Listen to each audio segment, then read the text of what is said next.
Vibration high करने के secret तरीके कौन से हैं? तो वाइब्रेशन हाई करने के लिए सबसे पहले ज़रूरी है फॉरगिवनेस। आप दूसरों को फॉरगिव करोगे तो उनकी जो एनर्जी ब्लॉकेजेस है वो आपके अंदर से रिमूव हो जाएगी। मैं ये नहीं बोल रही कि उन्होंने सही किया, आपने गलत किया, वो सब साइड में रख के खुद की हीलिंग के लिए आप फॉरगिव करना स्टार्ट करो दूसरों को। मतलब कि फॉरगिवनेस से क्या होता है, तो पूरे ब्लॉकेजेस जो कर्मा के होते हैं वो रिलीज़ हो जाते हैं, राइट। उससे क्या होता है, तो आपकी एनर्जी का लेवल हाई होने लगता है। फॉरगिवनेस के बाद आप होपोनोपो प्रेयर भी कर सकते हो। होपोनोपो प्रेयर से क्या होगा कि आपकी एनर्जी पूरी चेंज होने लगेगी और पास्ट कर्मा के जितने भी ब्लॉकेजेस है वो रिमूव हो जाएंगे।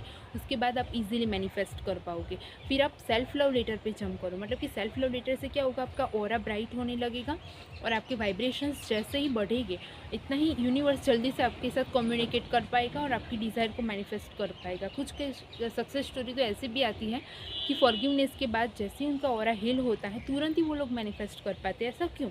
क्योंकि हर एक चीज़ की फ्रीक्वेंसी है। इम्पोर्टेंट है कि आपके विचार क्या है, आपके इमोशंस क्या है। जैसे ही आपके विचार और इमोशंस और आपकी फीलिंग्स होती है, आप तुरंत ही मैनिफेस्ट कर पाते हो वो सब चीज़ों को, जो भी आपको चाहिए। आप फिजिकल फॉर्म में देख रहे हो बट उसकी भी एक फ्रीक्वेंसी है।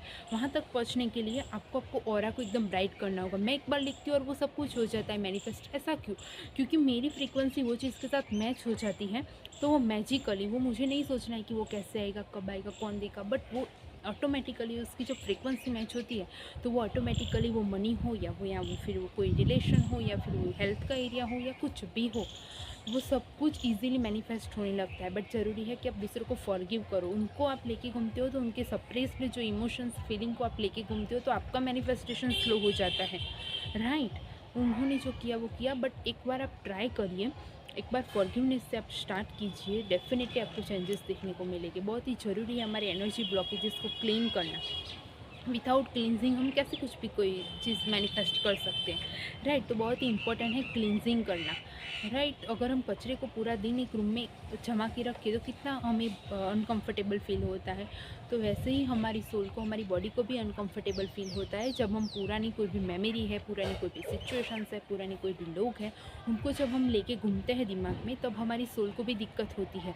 तो आप ये चीज़ को समझिए और पहले फॉरगिवनेस प्रैक्टिस करिए, उससे आपके वाइब्रेशंस हाई होंगे और फिर ही आप मैनिफेस्ट कर पाओगे।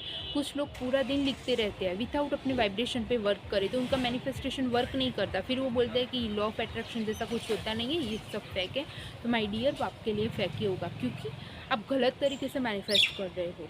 हर एक चीज़ की मतलब कि एक होता है, मतलब कि प्लान, उसका पूरा प्रोसेस होता है, राइट। अगर आप प्रोसेस को पूरा 100% फॉलो करते हो तो आपको रिजल्ट दिखता है। अगर आप फॉर्मूला मैथमेटिक्स के जैसा है, फॉर्मूला आप करेक्ट लगाते हो तो आपको आंसर मिलता है।